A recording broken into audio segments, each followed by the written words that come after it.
Hi, this is Mason Tukacek, and I want to welcome you to my show, the Mason Tukacek Show. And today I have one of my favorite guests with me, Hank Epstein, and he is the principal and founder of The Quality Coach, which is a consulting firm here in the St. Louis area. And we've had the opportunity to work on projects together, and I've seen behind the scenes some of the amazing work he does for some amazing companies and clients. And I appreciate you coming in today, Hank. My pleasure, Mason. Really glad to be here. One of the things I'd like to just focus on one thing. And today, for those of you who don't know, I sat in one of the sessions he did with one of his clients, I guess a couple of weeks ago, and the discussions were revolving around working with people in different generations. Yep. And it was kind of interesting to hear some of the baby boomers complain about working with millennials, and some of the millennials complain about working with the baby boomers, and Yep. they all had valid points, and I got them. But I find one of the reasons I value his opinion on this particular topic is because it's very easy for, in my opinion, it's very easy for business managers and executives to paint with a very broad brush when it comes to the generations. And it's not difficult to find people who are willing to complain about millennials, or millennials who are going to complain about Generation Xers or baby boomers. But one of the things I appreciated about Hank in our discussions was how you talked about not painting with a broad brush and treating each of them as individuals, and that requires some intellectual discipline and emotional discipline on the parts of the leaders to not just generalize. And I appreciated that you recognize that. But based on some of the things that you've studied and some of the things that your organization shares with others, let's talk a little bit about how we get the most out of millennials. If you're a manager or a supervisor, what are some of the tips, ideas, and strategies you have for getting the most out of millennials? Okay, that's a big question. Let me start. And as you know, I can go off on tangents, and I'm going to let you bring me back if I do. So, I think the answer to the question, how we get the most out of millennials, really connects to some of your opening remarks. And that is that we stop thinking about them as millennials and start thinking about them as human beings who have certain generalized needs based on the time in which they grew up, and then also specific needs based upon their characteristics as individual human beings. What are some of those general needs, and what are some of those specific needs? Right. So let's talk about some of the generalities of what they were experiencing when they were growing up. And they really are a generation that, through no fault of their own, wound up at a place in what I'm going to call a sociological chain. So their grandparents, who were the baby boomers, they were the generation that first suffered the business of these mass downsizings and layoffs and all of that. And as a result of that big sociological change, their parents were what were known, and maybe you heard the term, latchkey kids. So their grandparents both had to work to make ends meet because things changed so drastically in the workforce. And with both parents working, what did that mean? When the kids came home from school, there was nobody there. And that's where that term latchkey came from. So, of course, their parents were the latchkey kids, and as they grew up, they swore that their kids weren't going to be like them. Their kids were not going to come home to an empty house. And from that sort of beginning theme of parenting, they became what we now know as whirlybird parents. So rather than having their kids sort of be abandoned, they were like all over their kids. They were on top, they were orchestrating, choreographing their kids' lives, from piano lessons to soccer practice to, who knows what. All of that was going on. So through no fault of their own, these kids developed a way of looking at the world. And of course, that way of looking at the world is, someone's always going to take care of me. Someone's going to prop me up. I don't have to worry about dealing with the natural consequences of my choices and my decisions. And so that's a very big perspective that they got in growing up. Now, what's interesting is not all of them got that perspective, because I have met a host of parents, Gen Xers, who are their parents, who realized the danger of what was going on in the sociological, in the culture, if you will. And they were very careful to make sure these kids got a job. If they wanted something, they had to earn it. And of course, those kids, they have the millennial chronology. They're within the age of the millennial range, but they don't act like the typical millennial. Sure. Okay. Make sense? Yes. So fundamentally, what we need to do with these guys, the other big thing about them is that they're scary technologically competent. And they have grown up accustomed to getting information off of the internet, very easily and very quickly. I took my niece, who is a millennial, Jeannie, and I took my niece to Europe. And we would be on these fast trains, driving between Switzerland and France, or Switzerland and Germany, or Austria. And off in the distance, there would be a castle. And little Emily would be sitting there doing this, and pretty soon she'd tell me the entire history of the castle. When it was built, who fought over it. I was like stunned. And I still am stunned with their technical prowess. The problem with that is that they have been conditioned to use this technical prowess to sort of avoid human-to-human interaction. Or I would even go so far as to say, at least as it relates to my son, problem solving. I mean, there's been times I've had discussions with him like, Clayton, why don't you just figure this out?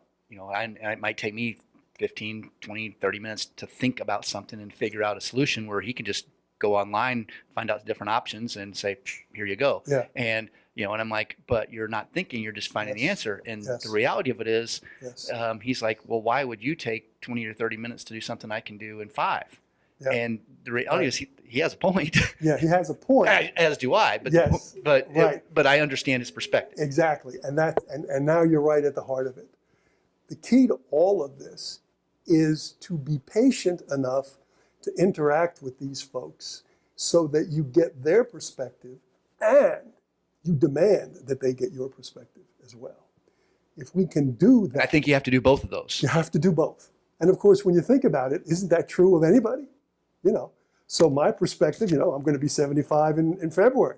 So I grew up at the end of World War I. My mother's side of the family were all killed in the concentration camps in the Holocaust. So, I have a particular perspective, about life.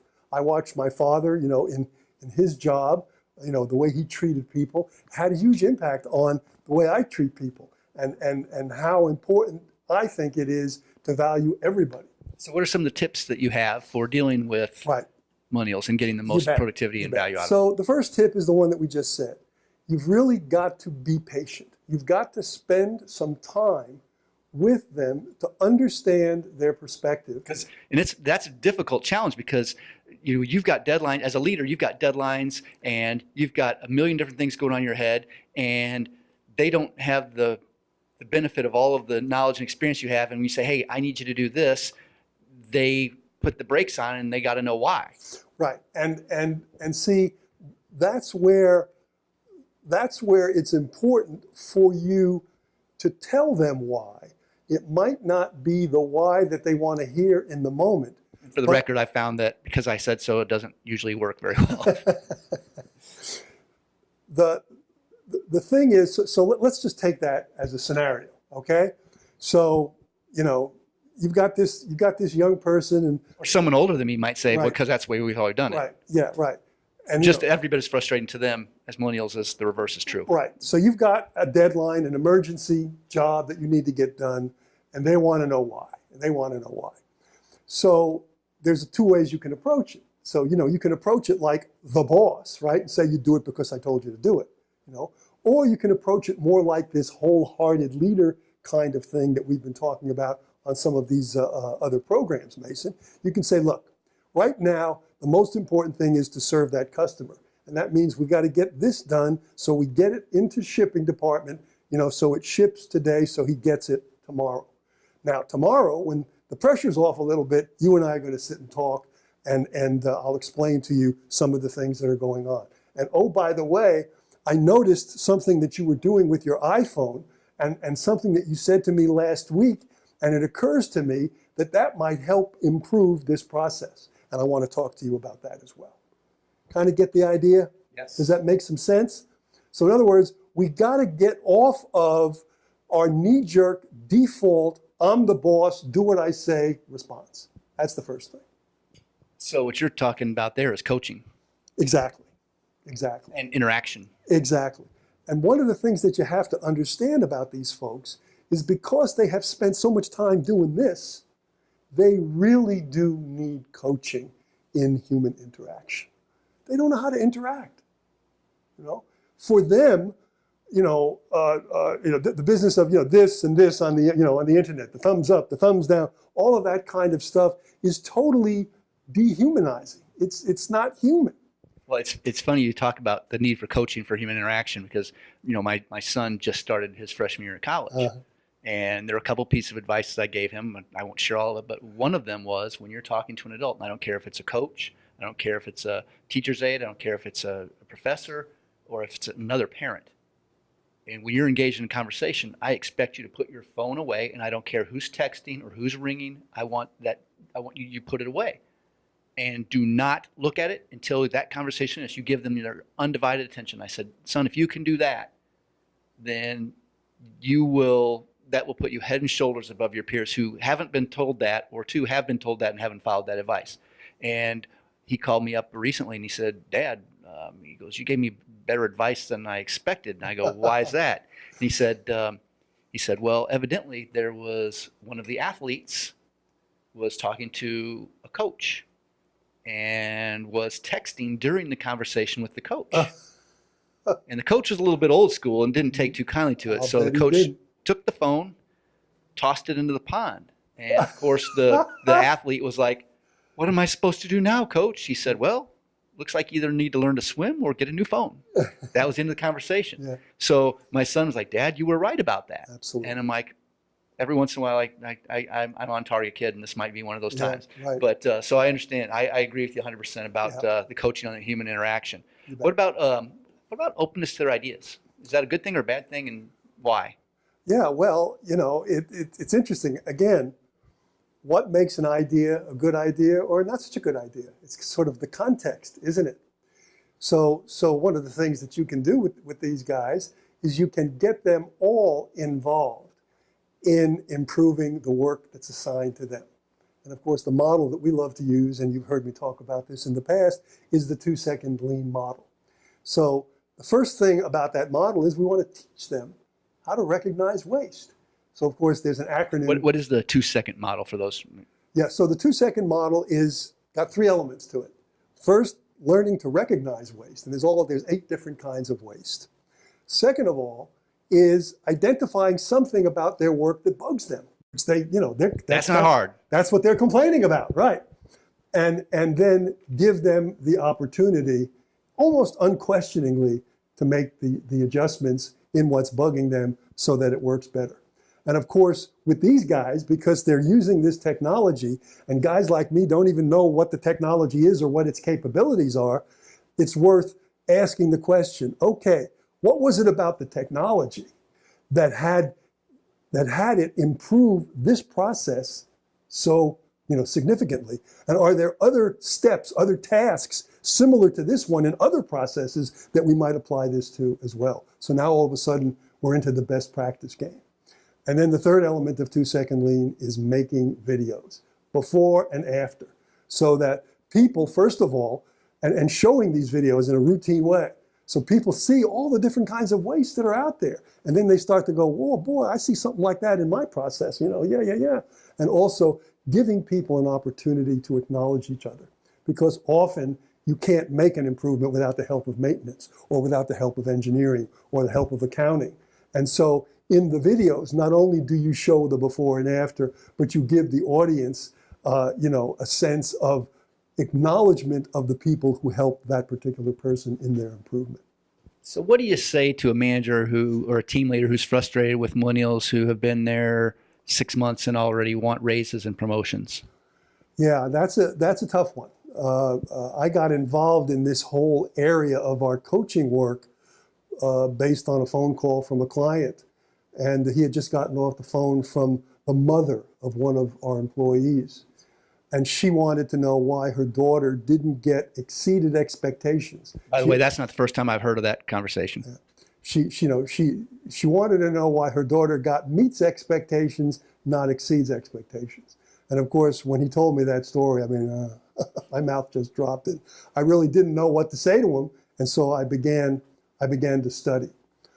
And I think the answer to your question lies in some of the demonstrated activities of some of these deliberately developmental organizational cultures. So there's a book that everyone out there might be interested in looking at. It's called An Everyone Culture.